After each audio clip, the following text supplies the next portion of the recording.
Hello বন্ধুরা, welcome to my channel. আর আমি Victor. আশা করছি আপনারা সকলেই ভালো আছেন, আর আমিও ভালো আছি। তো আজ আমি চলে এসেছি নিমতলা মহাশ্মশানের কাছেই অবস্থিত বাবা ভূতনাথ মন্দির দর্শন করতে। আজ আমি শুধু যে ভূতনাথ মন্দির দর্শন করাবো তা নয়, সেই সাথে এই স্থানের আশেপাশে এমন ছোট বড় শিব মন্দির আপনাদের দর্শন করাবো যতগুলো আমি দেখেছি। কিন্তু তার আগে যারা যারা আমার এই চ্যানেলটি এখনো সাবস্ক্রাইব করেননি, তাড়াতাড়ি সাবস্ক্রাইব করে পাশে থাকা বেল আইকনটি প্রেস করে দেবেন। এতে করে আমার পরবর্তী ভিডিওর নোটিফিকেশনটি আপনারা সবার আগে পেয়ে যাবেন।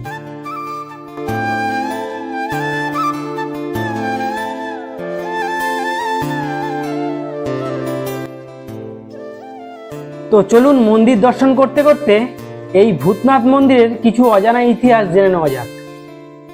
আর এই শ্রাবণ মাসে বাবার জন্ম মাস, তাই সেই সম্পর্কিত কিছু কথাও জেনে নেওয়া যাক।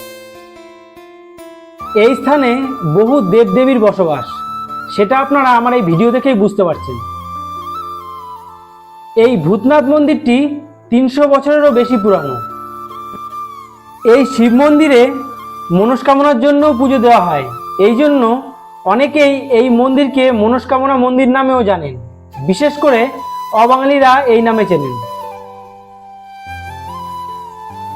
ভূতনাথ মন্দিরে প্রতিদিন বা 30 দিন ধরে একভাবে পুজো করলে মনস্কামনা পূর্ণ হয় বলেই জানা যায়। এখানকার পুরনো অনেক লোকের কাছে শোনাও যায়। উত্তর কলকাতার এই হুগলি নদীর তীরে এই মহাশ্মশানে এসেছিলেন অঘরী সাধু, আজ থেকে প্রায় 300 বছর আগে। তিনি এই ভূতনাথ মন্দির স্থাপন করেন। ভূতনাথ বাবা বিশ্বাসের মন্দির, যে মন্দির 1933 সাল পর্যন্ত পরিচালনা করতেন মল্লিকরা। এই মন্দির মানুষের মন্দির, এই মন্দির ব্রাহ্মণদের মন্দির, এই মন্দির ডোমেদের মন্দির। এই মন্দিরের বর্তমান ট্রাস্টি হচ্ছে হিন্দু শতকরা সমিতি। এখানে ভস্ম দিয়ে পুজো করা হয়। শোনা যায় মৃত্যুর পরে এই ভূতনাথ মন্দিরে বাবার মাথায় জল দিয়ে গেলে তাহলে নাকি তার মুক্তি হয়। এই মন্দিরে অঘরী সাধুরা সাধনা করে গেছেন, কোনো জাতপাত নেই। এই মন্দিরে সকালে ও সন্ধ্যাবেলায় চিতাভস্ম দিয়ে বাবার আরতি করা হয়। সারা বছরই দর্শনার্থীরা এখানে এসে বাবার দর্শন করতে পারেন। এবার আসি বাবার জন্ম মাস, এই শ্রাবণ মাস। তাই বাবার সম্পর্কে কিছু জানাতে ইচ্ছা করছে, তাই আমি যেটুকু জানি সেটুকুই আপনাদের সাথে শেয়ার করলাম। ভালো লাগলে একটি করে লাইক করবেন, আর কমেন্ট বক্সে এসে জয় বাবা ভোলানাথের জয় বলে যাবেন। শ্রাবণ মাস মানেই শিবের আরাধনার সময়। শ্রাবণ মাসে প্রতি সোমবার শিবের মাথায় জল ঢালেন অনেকেই।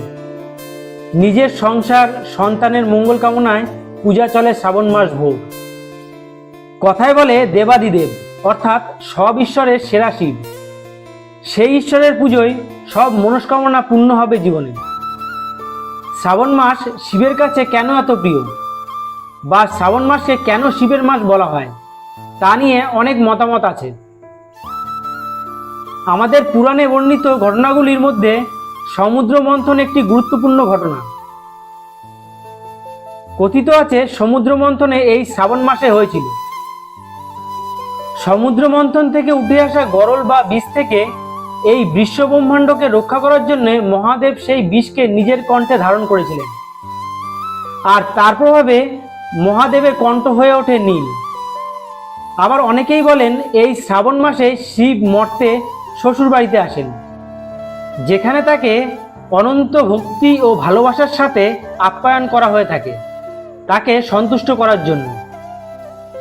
পঞ্চামৃত অর্থাৎ দুধ, ঘি, মধু, দই, পুষ্দক দিয়ে তাকে অভিষেক করা হয়।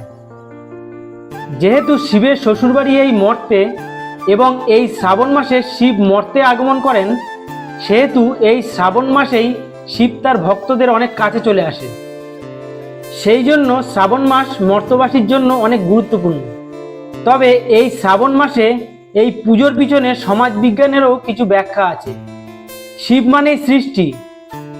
শ্রাবণ মাসে বৃষ্টি হয়, উর্বর হয়ে ওঠে জমি, রোপণ কার্যের জন্য একদম আদর্শ সময়। একদিকে চাষের জন্য উপযুক্ত এই শ্রাবণ মাস, অন্যদিকে পশু পাখিদের মিলনের এই সময়, এই শ্রাবণ মাস। শিব সৃষ্টির প্রতীক। এই বিশেষ মাসে দেবাদিদেবের পুজো করলে সাধারণ দিনের থেকে প্রায় 108 গুণ বেশি উপকার মিলে। তো বন্ধুরা, এই ছিল আজকের ভিডিও। তো আপনারা যারা এখনো আমার এই চ্যানেলটি সাবস্ক্রাইব করেননি, সাবস্ক্রাইব করে পাশে থাকা বেল আইকনটি প্রেস করে দেবেন, যাতে করে আমার পরবর্তী ভিডিওর নোটিফিকেশনটি আপনারা সবার আগে পেয়ে যাবেন।